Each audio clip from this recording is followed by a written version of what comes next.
شروع اللہ کا نام لے کر جو بڑا مہربان نہایت رحم والا ہے۔ سب تعریف اللہ ہی کے لیے ہے جو سب چیزوں کا مالک ہے، یعنی وہ کہ جو کچھ آسمانوں میں ہے اور جو کچھ زمین میں ہے سب اسی کا ہے، اور آخرت میں بھی اسی کی تعریف ہے، اور وہ حکمت والا ہے، خبردار ہے۔ جو کچھ زمین میں داخل ہوتا ہے اور جو اس میں سے نکلتا ہے، اور جو آسمان سے اترتا ہے اور جو اس پر چڑھتا ہے، سب اس کو معلوم ہے، اور وہ مہربان ہے، بخشنے والا ہے۔ اور کافر کہتے ہیں کہ قیامت کی گھڑی ہم پر نہیں آئے گی۔ کہہ دو کیوں نہیں آئے گی؟ میرے پروردگار کی قسم وہ تم پر ضرور آ کر رہے گی۔ وہ پروردگار غیب کا جاننے والا ہے، ذرہ بھر چیز بھی اس سے پوشیدہ نہیں، نہ آسمانوں میں اور نہ زمین میں، اور کوئی چیز ذرے سے بھی چھوٹی یا بڑی نہیں مگر کتاب روشن میں لکھی ہوئی ہے، اس لیے کہ جو لوگ ایمان لائے اور عمل نیک کرتے رہے ان کو بدلہ دے۔ یہی ہیں جن کے لیے بخشش اور عزت کی روزی ہے، اور جنہوں نے ہماری آیتوں کے بارے میں ہمیں ہرانے کی کوشش کی ان کے لیے سخت درد دینے والے عذاب کی سزا ہے۔ اور جن لوگوں کو علم دیا گیا ہے وہ جانتے ہیں کہ جو قرآن تمہارے پروردگار کی طرف سے تم پر نازل ہوا ہے وہ یقیناً حق ہے، اور اس اللہ کا رستہ بتاتا ہے جو غالب ہے، قابل تعریف ہے۔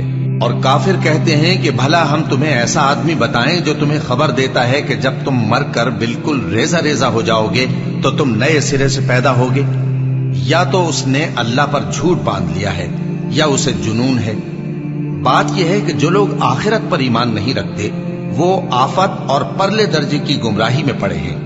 کیا انہوں نے اس کو نہیں دیکھا جو ان کے آگے اور پیچھے ہے، یعنی آسمان اور زمین؟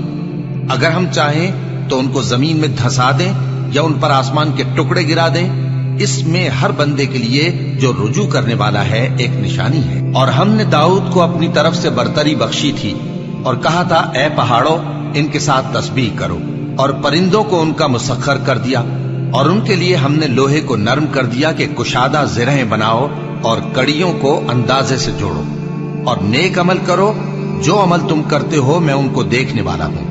اور ہوا کو ہم نے سلیمان کے تابع کر دیا تھا، اس کی صبح کی منزل 1 مہینے کی راہ ہوتی اور شام کی منزل بھی مہینے بھر کی ہوتی۔ اور ان کے لیے ہم نے تانبے کا چشمہ بہا دیا تھا، اور جنوں میں سے ایسے تھے جو ان کے پروردگار کے حکم سے ان کے آگے کام کرتے تھے، اور جو کوئی ان میں سے ہمارے حکم کے خلاف کرے گا اس کو ہم جہنم کی آگ کا مزہ چکھائیں گے۔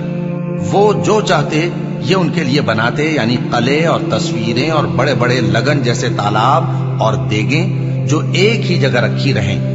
اے آل داؤد شکر کرتے رہو، اور میرے بندوں میں شکر گزار تھوڑے ہیں۔ پھر جب ہم نے ان کے لیے موت کا حکم صادر کیا تو کسی چیز سے ان کا مرنا معلوم نہ ہوا مگر گھن کے کیڑے سے جو ان کے عصا کو کھاتا رہا۔ پھر جب وہ گر پڑے تب جنوں کو معلوم ہوا اور کہنے لگے کہ اگر وہ غیب جانتے ہوتے تو ذلت کی تکلیف میں نہ رہتے۔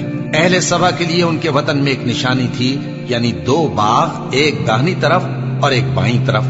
کہا گیا کہ اپنے پروردگار کا رزق کھاؤ اور اس کا شکر کرو، یہاں تمہارے رہنے کو یہ پاکیزہ علاقہ ہے اور وہاں بڑا بخشنے والا مالک۔ تو انہوں نے شکر گزاری سے منہ پھیر لیا، بس ہم نے ان پر بند توڑ سیلاب چھوڑ دیا، اور انہیں ان کے باغوں کے بدلے 2 ایسے باغ دیے جن کے میوے بدمزہ تھے اور جن میں کچھ تو جھاؤ کے پیڑ تھے اور تھوڑی سی بیریاں۔ یہ ہم نے ان کو ناشکری کی سزا دی، اور ہم سزا ناشکرے ہی کو دیا کرتے ہیں۔ اور ہم نے ان کے اور ملک شام کی ان بستیوں کے درمیان جن میں ہم نے برکت دی تھی ایک دوسرے کے متصل دیہات بنائے تھے جو سامنے نظر آتے تھے، اور ان میں آمد و رفت کا اندازہ مقرر کر دیا تھا کہ رات دن بے خوف و خطر چلتے رہو۔ تو انہوں نے دعا کی کہ اے پروردگار ہماری مسافتوں میں دوری پیدا کر دے، اور اس سے انہوں نے اپنے حق میں ظلم کیا، تو ہم نے انہیں نابود کر کے داستان بنا دیا اور انہیں بالکل منتشر کر دیا۔ اس میں ہر صابر و شاکر کے لیے نشانیاں ہیں۔ اور شیطان نے ان کے بارے میں اپنا خیال سچ کر دکھایا کہ مومنوں کی ایک جماعت کے سوا وہ اس کے پیچھے چل پڑے، اور اس کا ان پر کچھ زور نہ تھا، مگر ہمارا مقصود یہ تھا کہ جو لوگ آخرت میں شک رکھتے ہیں ان سے ان لوگوں کو جو اس پر ایمان رکھتے ہیں ممتاز کر دیں۔ اور تمہارا پروردگار ہر چیز پر نگہبان ہے۔ کہہ دو کہ جن کو تم اللہ کے سوا معبود خیال کرتے ہو ان کو بلاؤ، وہ آسمانوں اور زمین میں ذرہ بھر چیز کے بھی مالک نہیں ہیں اور نہ ان میں ان کی شرکت ہے، اور نہ ان میں سے کوئی اللہ کا مددگار ہے، اور اللہ کے ہاں کسی کے لیے سفارش فائدہ نہ دے گی مگر اس کے لیے جس کے بارے میں وہ اجازت بخشے، یہاں تک کہ جب ان کے دلوں سے اضطراب دور کر دیا جائے گا تو کہیں گے کہ تمہارے پروردگار نے کیا فرمایا ہے؟ فرشتے کہیں گے کہ حق فرمایا ہے، اور وہ عالی رتبہ ہے، گرامی قدر ہے۔ پوچھو کہ تم کو آسمانوں اور زمین سے کون رزق دیتا ہے؟ کہو کہ اللہ، اور ہم یا تم یا تو سیدھے رستے پر ہیں یا کھلم کھلا گمراہی میں۔ کہہ دو کہ نہ ہمارے گناہوں کی تم سے پرسش ہوگی اور نہ تمہارے اعمال کی ہم سے پرسش ہوگی۔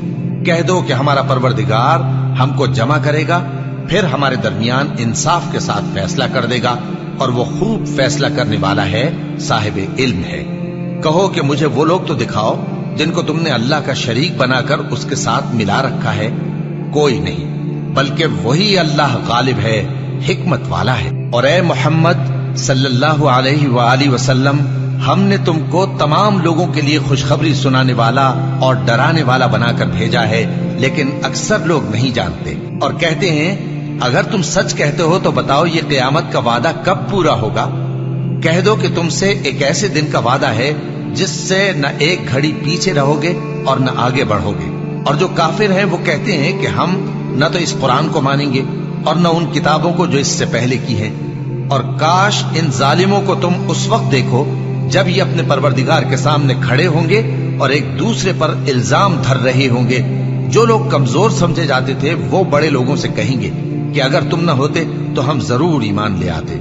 جو لوگ بڑے بن بیٹھے تھے وہ کمزوروں سے کہیں گے کہ بھلا ہم نے تم کو ہدایت سے جب وہ تمہارے پاس آ چکی تھی روکا تھا؟ نہیں، بلکہ تم ہی گناہگار تھے۔ اور کمزور لوگ ان بڑے لوگوں سے کہیں گے نہیں، بلکہ تمہاری رات دن کی چالوں نے ہمیں روک رکھا تھا جب تم ہم سے کہتے تھے کہ ہم اللہ سے کفر کریں اور اس کا شریک بنائیں۔ اور جب وہ عذاب کو دیکھیں گے تو دل میں پشیمان ہوں گے اور ہم کافروں کی گردنوں میں طوق ڈال دیں گے۔ بس جو اعمال وہ کرتے تھے انہی کا ان کو بدلہ ملے گا۔ اور ہم نے جس بستی میں بھی کوئی ڈرانے والا بھیجا تو وہاں کے خوشحال لوگوں نے یہ ضرور کہا کہ تم لوگ جو چیز دے کر بھیجے گئے ہو ہم اس کو نہیں ماننے گے، اور یہ بھی کہنے لگے کہ ہم بہت سا مال اور اولاد رکھتے ہیں اور ہم کو عذاب نہیں ہوگا۔ کہہ دو کہ میرا رب جس کے لیے چاہتا ہے روزی فراخ کر دیتا ہے اور جس کے لیے چاہتا ہے تنگ کر دیتا ہے، لیکن اکثر لوگ نہیں جانتے۔ اور تمہارے مال اور اولاد ایسی چیز نہیں کہ تم کو ہم سے قریب کر دیں۔ ہاں، ہمارا مقرب وہ ہے جو ایمان لایا اور عمل نیک کرتا رہا۔ ایسے ہی لوگوں کو ان کے اعمال کے سبب دگنا بدلہ ملے گا، اور وہ امن و چین سے بلند و بالا عمارتوں میں رہیں گے۔ جو لوگ ہماری آیتوں کے سلسلے میں ہمیں ہرانے کی کوشش کرتے ہیں وہ گرفتار عذاب کیے جائیں گے۔ کہہ دو کہ میرا پروردگار اپنے بندوں میں سے جس کے لیے چاہتا ہے روزی فراخ کر دیتا ہے اور جس کے لیے چاہتا ہے تنگ کر دیتا ہے، اور تم جو چیز خرچ کرو گے وہ اس کا تمہیں عوض دے گا، وہ سب سے اچھا رزق دینے والا ہے۔ اور جس دن وہ ان سب کو جمع کرے گا پھر فرشتوں سے فرمائے گا کیا یہ لوگ تم کو پوجا کرتے تھے؟ وہ کہیں گے تو پاک ہے، تو ہی ہمارا دوست ہے، نہ کہ یہ، بلکہ یہ جنات کو پوجا کرتے تھے اور اکثر انہی کو مانتے تھے۔ تو آج تم میں سے کوئی کسی کو نفع اور نقصان پہنچانے کا اختیار نہیں رکھتا، اور ہم ظالموں سے کہیں گے کہ اب دوزخ کے عذاب کا جس کو تم جھوٹ سمجھتے تھے مزہ چکھو۔ اور جب ان کو ہماری روشن آیتیں پڑھ کر سنائی جاتی ہیں تو کہتے ہیں یہ ایک ایسا شخص ہے جو چاہتا ہے کہ جن چیزوں کی تمہارے باپ دادا پرستش کیا کرتے تھے ان سے تم کو روک دے۔ اور یہ بھی کہتے ہیں کہ یہ قرآن محض جھوٹ ہے جو اپنی طرف سے بنا لیا گیا ہے، اور کافروں کے پاس جب حق آیا تو اس کے بارے میں کہنے لگے کہ یہ تو کھلا جادو ہے۔ اور ہم نے نہ تو ان مشرکوں کو کتابیں دیں جن کو یہ پڑھتے ہوں، اور اے نبی صلی اللہ علیہ وآلہ وسلم نہ تم سے پہلے ان کی طرف کوئی ڈرانے والا بھیجا، اور جو لوگ ان سے پہلے تھے انہوں نے تکذیب کی تھی، اور جو کچھ ہم نے ان کو دیا تھا یہ اس کے 10ویں حصے کو بھی نہیں پہنچے۔ پھر انہوں نے میرے پیغمبروں کو جھٹلایا، سو میرا عذاب کیسا ہوا۔ کہہ دو کہ میں تمہیں صرف ایک بات کی نصیحت کرتا ہوں کہ تم اللہ کے لیے دو دو اور اکیلے اکیلے کھڑے ہو جاؤ، پھر غور کرو تمہارے رفیق یعنی اس نبی صلی اللہ علیہ وآلہ وسلم کو کسی طرح کا جنون نہیں، یہ تو تم کو سخت عذاب کے آنے سے پہلے ڈرانے والے ہیں۔ کہہ دو کہ میں نے تم سے کچھ صلہ مانگا ہو تو وہ تمہارا، میرا صلہ اللہ ہی کے ذمے ہے اور وہ ہر چیز سے خبردار ہے۔ کہہ دو کہ میرا پروردگار اوپر سے حق ہی نازل کرتا ہے اور وہ غیب کی باتوں کا جاننے والا ہے۔ کہہ دو کہ حق آ چکا اور باطل نہ تو پہلے کچھ کر سکتا ہے اور نہ دوبارہ کچھ کرے گا۔ کہہ دو کہ اگر میں گمراہ ہوں تو میری گمراہی کا ضرر مجھی کو ہے، اور اگر ہدایت پر ہوں تو یہ اس وحی کے طفیل ہے جو میرا پروردگار میری طرف بھیجتا ہے، بے شک وہ سننے والا ہے، نزدیک ہے۔ اور کاش تم دیکھو جب یہ گھبرا جائیں گے تو عذاب سے بچ نہیں سکیں گے اور نزدیک ہی سے پکڑ لیے جائیں گے اور کہیں گے کہ ہم اس پر ایمان لے آئے، اور اب اتنی دور سے ان کا ہاتھ ایمان کے لینے کو کیسے پہنچ سکتا ہے، جبکہ پہلے تو اس کا انکار کرتے رہے اور بن دیکھے دور ہی سے اٹکل کے تیر چلاتے رہے، اور ان میں اور ان کی خواہشوں میں پردہ حائل کر دیا گیا، جیسا کہ پہلے ان کے ہم جنسوں سے کیا گیا۔ وہ بھی الجھن میں ڈالنے والے شک میں پڑے۔